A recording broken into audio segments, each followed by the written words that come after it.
Hello everybody, MDH1029 here, and today I decided to bring you all another video game review that kind of a video game blog, as I've been doing a lot. So yeah, today I've been thinking of this one for quite a while, even though it's been about almost 5 years since this game came out. Almost 5 years until about part of November of 2016. It'll be the fifth year that the game came out, fifth year, like anniversary wise and all that. So yeah, as I was always been a Sonic fan in terms of a lot of things. My first one was Sonic the Hedgehog back in the Sega Genesis back in 1996, I believe, yeah.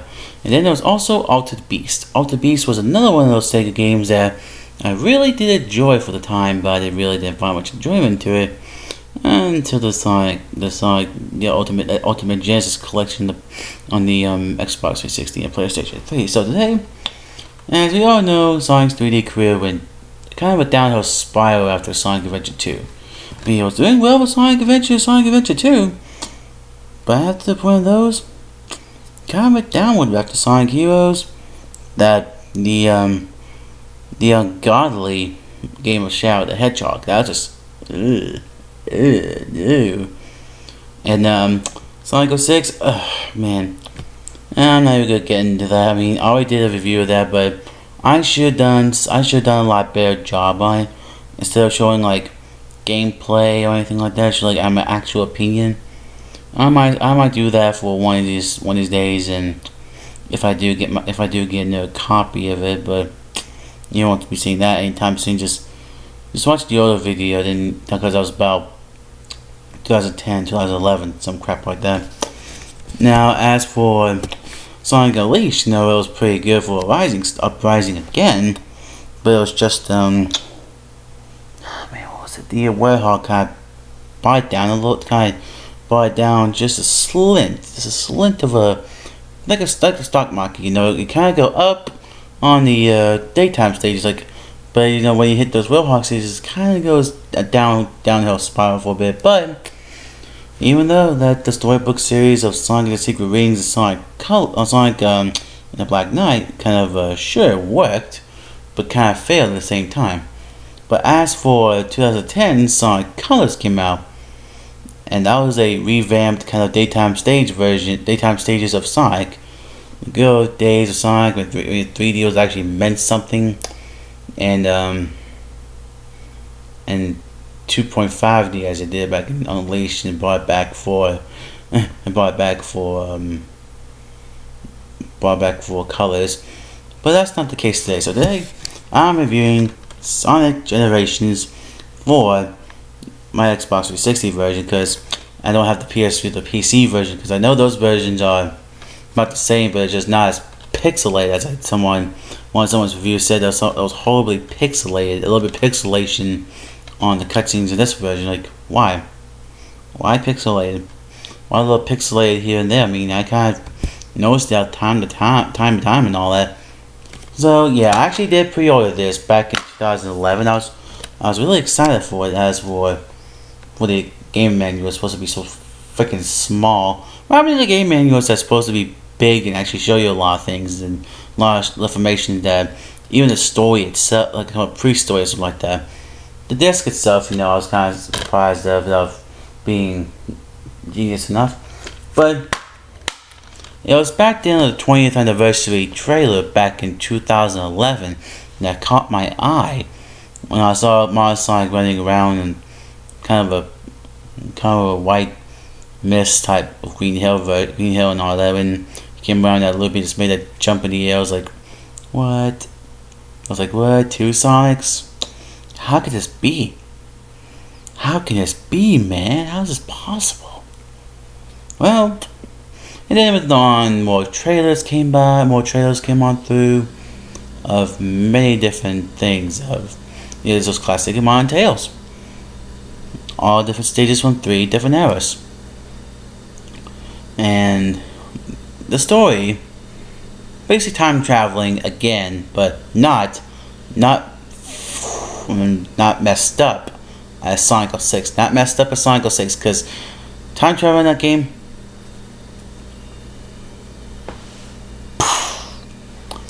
So yeah, basically that's my reason why I hate Sonic 06, because that time traveling gimmick that they do and all they did in that. Just, terrible.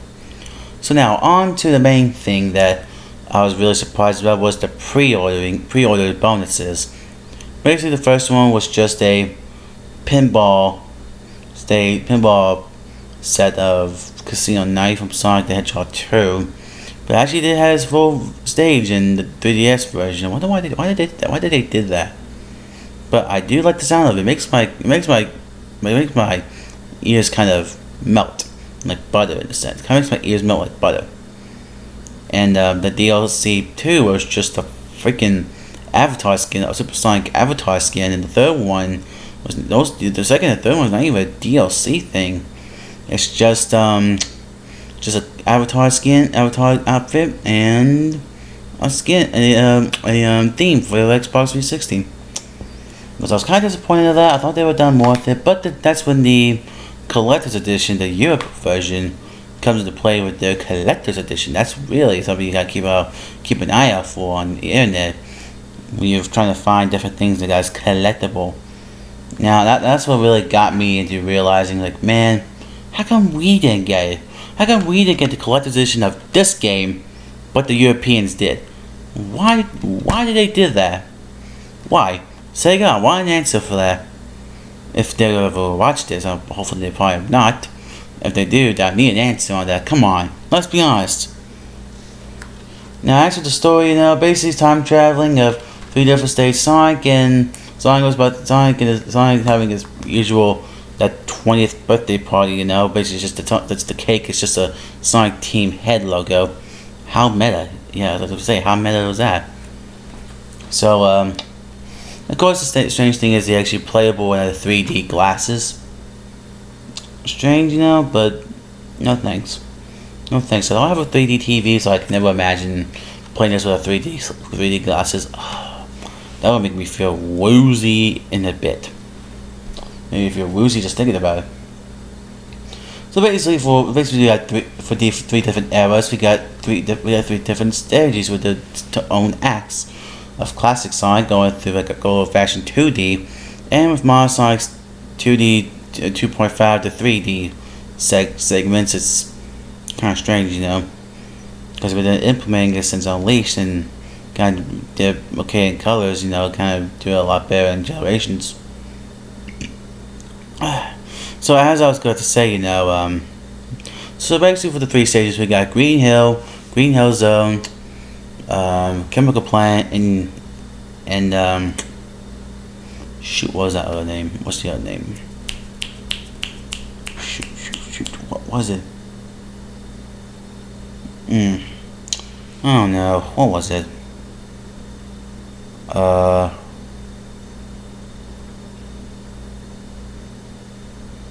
Sky Sanctuary, that was one. Sky Sanctuary. That's for the classic era.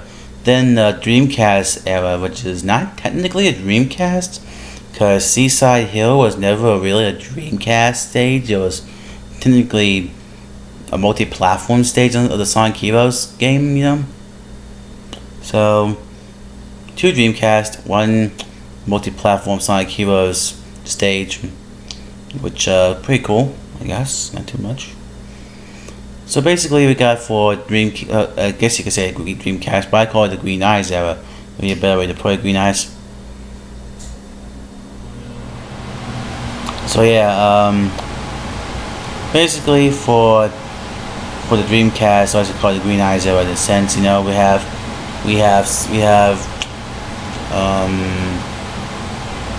Speed Highway, Sea Escape, and Seaside Hill.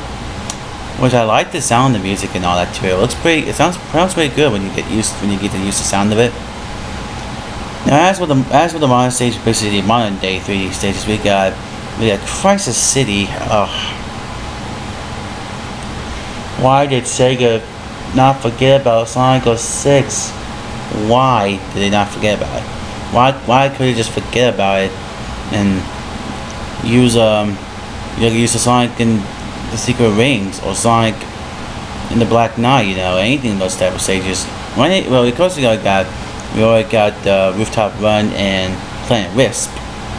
So yeah, and basically the final there's just different bosses, and basically different bosses is basically the bosses for like basically the Death Egg Robot and Perfect Chaos, which basically Perfect Chaos was supposed to look like, and from Generations into the Dreamcast when they couldn't port it that well because of in terms of the console's limitations. Which they actually did that for this version. For Sonic, technically all versions of Sonic Generations. Actually, like they did that.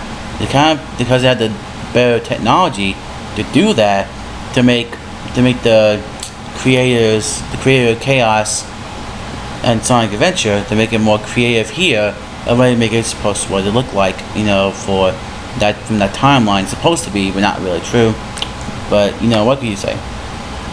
Now, as for the final boss, as for the next boss, it's basically the 8 Dragoon, but basically you're finding it as Modern Sonic, not Werehog Sonic. So, oh, thank God, I was so happy when they decided to put Modern Sonic instead of Werehog Sonic. Hallelujah! Now, as for the rivals, we got Metal Sonic, Shadow, and Silver. Basically, they play their own unique little game styles as well. Which I like them. They're not that bad, and in a sense, man. And now, as for the final boss, time here. Do I really like to say anything more? Terrible on the consoles, but better on the 3DS. That kind of sounds a little iffy, right? What's on the consoles, better on 3DS. That's only my opinion on it. Now, as for the gameplay mechanics, Classic Sonic just does everything that it normally does in the Classic Sonic universe of just jumping on them to a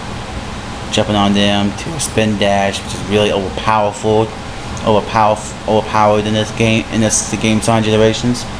So, of course, the Wisp power-ups are only back for Planet Wisp, which is kind of cool.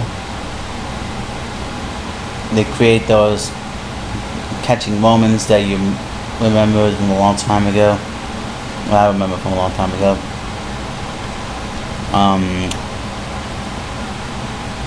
Man, I don't know what to say about Sonic Generations. I don't know what to say about it in terms of, sure, it's good. I gotta admit that. But there's something that has kind of felt inside me that I thought that Sega was good. I thought that it was gonna kill. But this game, I thought that it was gonna kill the Sonic franchise, almost kill it again, like it did back at the 15th anniversary with Sonic the Hedgehog 2006. And seriously, that needs to stop. And they continue with it with Sonic Boom on the 3DS and Wii U, and that's basically just. I think it's just gonna die because of terrible games like that. But that's what goes Sonic Boom on the 3DS and Wii U for another day. But basically, the PC version has a lot of crazy mods you actually could think of, while the PS3 and Xbox 360 versions same style control gameplay and all that. It's just Xbox 360 version was kind of pixelated on some parts and all that. So yeah.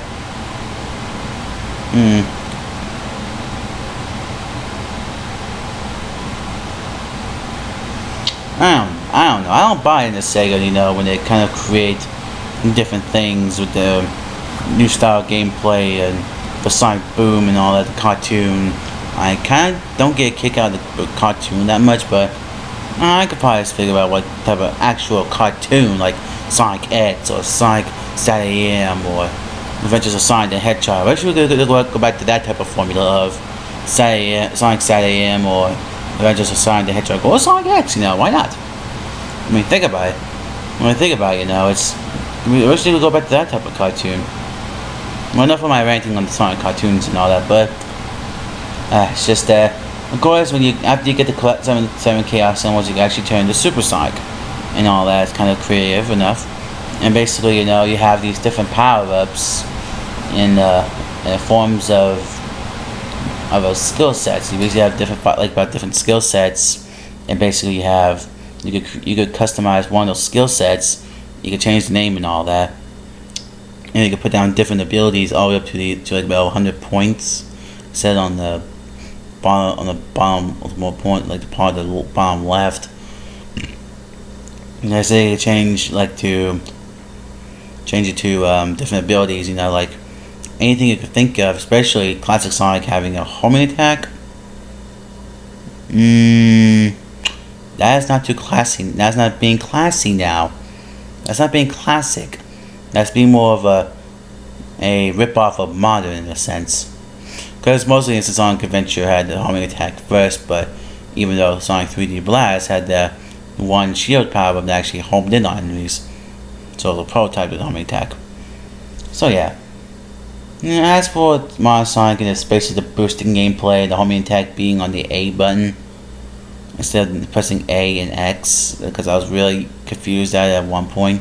That one point when I played Generations for the first time, I was like, I wonder if they changed it. Probably not, that's what I thought at first, close to about 4 years ago. That's what I thought, but not really. I just didn't expect to be back at the A button, which is great and all, but I mean, it kind of confused me a lot.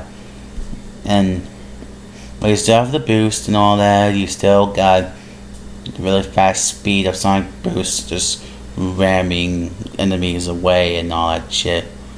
Which is kind of strange now. We got the light speed dash is really a context sensitive thing.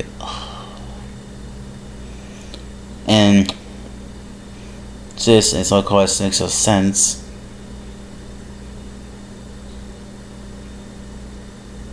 I mean, why could you just add the Sonic's natural moveset? And I kind of noticed another time when Sonic boosts on the boost pad, he kind of spins up the ball for a little bit, just make it look really strange. He actually curls up in the ball when he drifts. He kind of drift in the corner, like drifting and all that. Kind of drift the corner, He actually turns into a ball and drifts. Instead of holding down the hand and the drift and all that. With the hand out on, with his right hand out and the other hand, his left hand on the ground, just drifting, Kind of strange to actually fix that, but still a little iffy on me, So yeah, I had problems, ever since. It's been a while since I played this. Played the entire story all over again because I had to restart the freaking file. I don't know why I did that a long time ago. A while back, who knows. So yeah, as for Sonic Generations as a whole, I'm kind of iffy on it right now. Kind of iffy.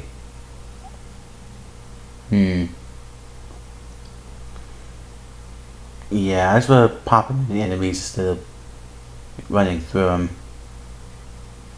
If only I had second chances. So yeah, as for my review grade on this one, I'll have to give this a 4 out of 5 in my opinion. I'll have to give this a 4 out of 5 because there's still some things that I really don't understand that they could have actually done to make it look a lot better. And seriously, Sega, why did you not release the collector's edition out of America, out of Europe to bring it to America? Why did you not do that? Why? So yeah, this is MDH1029 signing out, and I'll see you all on the next review.